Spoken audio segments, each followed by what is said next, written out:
अस्सलाम वालेकुम क्लास। अस्सलाम वालेकुम sir. My name is Rahman Baloch. My roll number is 52. My presentation topic is DNA sequencing. DNA एक ऐसा मॉलिक्यूल होता है जो कि हेरेडिटरी मटेरियल है और लिविंग सेल्स में जीन जो है DNA से बनी होती है। DNA सीक्वेंसिंग एक ऐसा प्रोसेस है जिसमें DNA मॉलिक्यूल के अंदर जो है न्यूक्लियोटाइड का ऑर्डर डिटरमाइन किया जाता है। That include 4 bases: adenine, thymine, guanine, cytosine in a strand of DNA.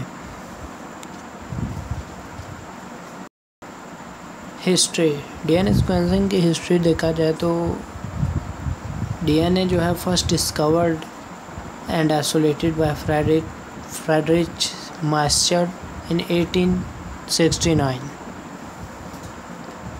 फिर इसके बाद 1953 में जेम्स वाटसन और फ्रांसिस क्रिक ने इसका DNA का डबल हेलिक्स मॉडल जो था उसे पुट फॉरवर्ड किया।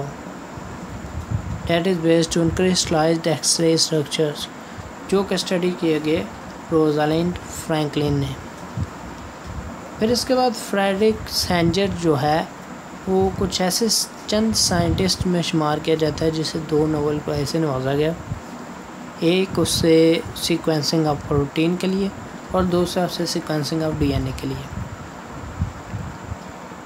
फ्रेडरिक सेंजर जो है उसने 1955 में ऑल अमीनो एसिड का सीक्वेंस जो है कंप्लीट किया इंसुलिन में।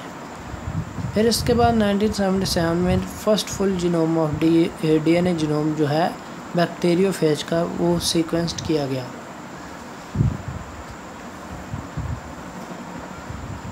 DNA sequencing methods. Historically, there are 2 main methods: Maxam-Gilbert method, number 2 Sanger method. इसका एक और भी है ऑटोमेटेड सीक्वेंसिंग, ये भी एक मेथड यूज़ किया जाता है। मैक्सम-गिल्बर्ट मेथड जो है वो AM मैक्सम और W गिल्बर्ट ने पेश किया इन 1977 में। इस मेथड में जो है DNA को सर्टन केमिकल के साथ ट्रीटमेंट करवाया जाता है,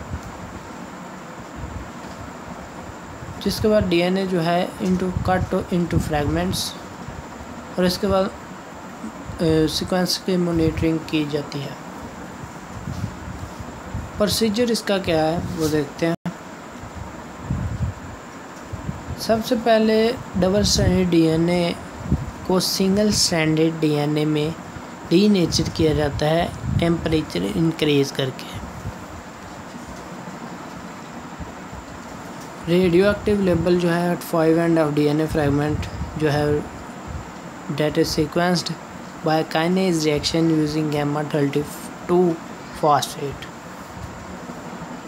फिर उसके बाद DNA स्ट्रैंड जो है क्लीव हो जाता है स्पेसिफिक पोजीशंस पे using chemical reactions. For example जो मैक्सम एंड गिल्बर्ट मेथड था उसमें फॉर्मिक एसिड यूज़ किया गया DNA को ब्रेक करने के लिए after both adenine and guanine. इसी तरह डाइमेथाइल सल्फेट जो कि टॉक्सिक कहता है उसे यूज़ किया गया टू ब्रेक करने के लिए आफ्टर गुआनिन एंड हेट्राजीन जिसे रॉकेट फ्यूल भी कहा जाता है, रॉकेट फ्यूल में भी यूज़ होता है। उसे साइटोसिन को ब्रेक करने के लिए और थायमिन को ब्रेक करने के लिए यूज़ किया गया। अगर इसमें साल्ट ऐड किया जाए तो ब्रेकेज जो है ओनली आफ्टर साइटोसिन में करोगे। Chemical treatment outline in Maxam Gilbert paper cleaved at guanine, adenine plus guanine C and C plus T. A plus G means A plus G का मतलब यह है कि ये एडेनिन पे क्लेव होगा मगर इसके साथ साथ गुआनिन पे भी क्लेव होगा। इसके बाद 4 रिएक्शन ट्यूब जो हैं उनमें 4 डिफरेंट साइज़ के DNA स्ट्रैंड जो है वो रखे जाते हैं। फिर इनके बाद जो है फ्रैगमेंट जो हैं उनको इलेक्ट्रोफोराइज्ड किया जाता है हाई रेजोल्यूशन एक्राइलमाइड जेल्स इनकी सेपरेशन के लिए। Then these gels are placed under X-ray film which then yields a series of dark bands जो कि रेडियो लेबल डीएनए मॉलिक्यूल्स की लोकेशन शो करते हैं। फिर इसके बाद फ्रैगमेंट जो है उनको ऑर्डर्ड बाय साइज कर लिया जाता है और इसी तरह हम डीएनए मॉलिक्यूल का सीक्वेंस जो है वो डिड्यूस कर सकते हैं।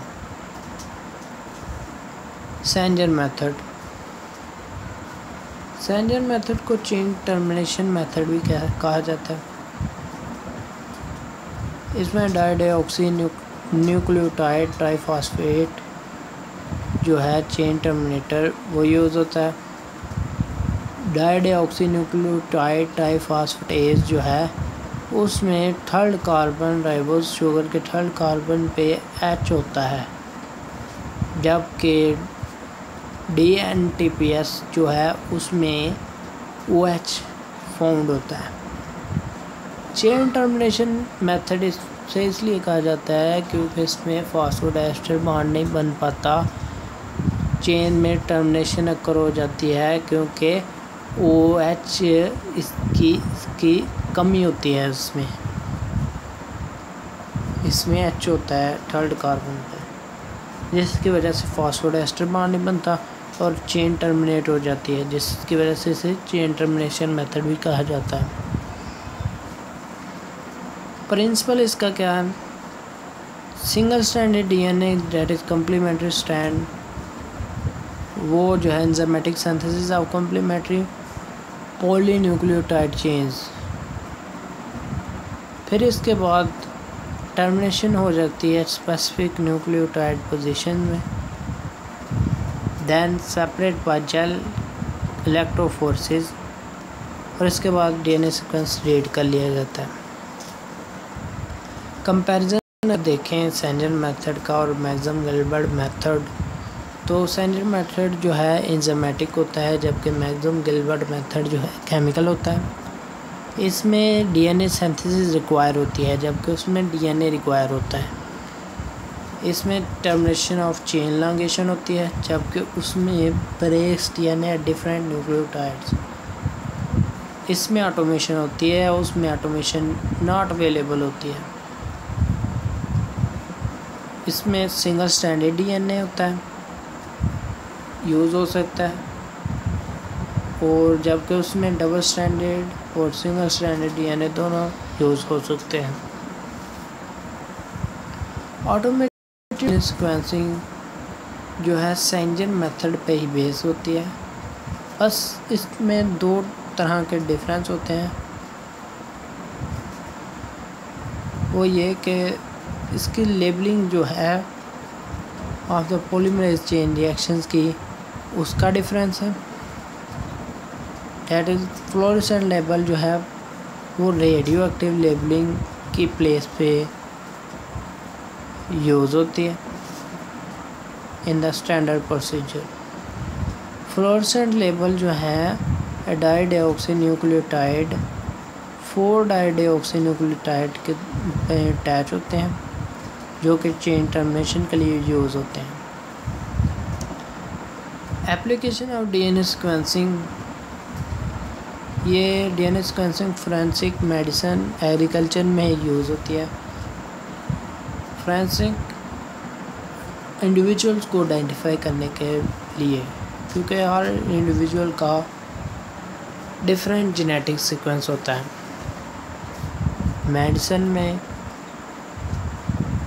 ये जीन्स को डिटेक्ट करती हैं जो कि लिंक्ड होती हैं various genetic disorders such as muscular dystrophy. इसके बाद agriculture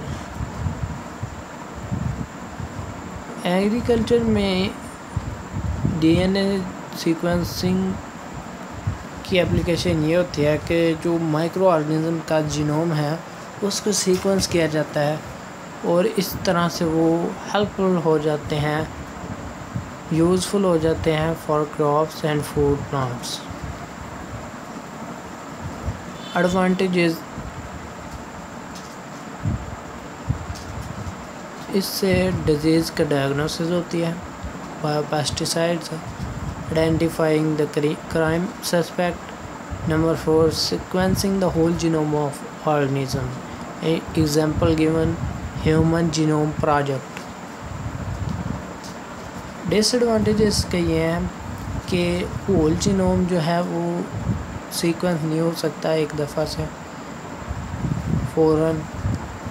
number 2, very slow and time consuming होता है। ये थी मेरी आज की प्रेजेंटेशन। एनी क्वेश्चन, पर किसी के जहन में कोई क्वेश्चन हो तो वो कर सकता है। अल्लाह हाफिज़।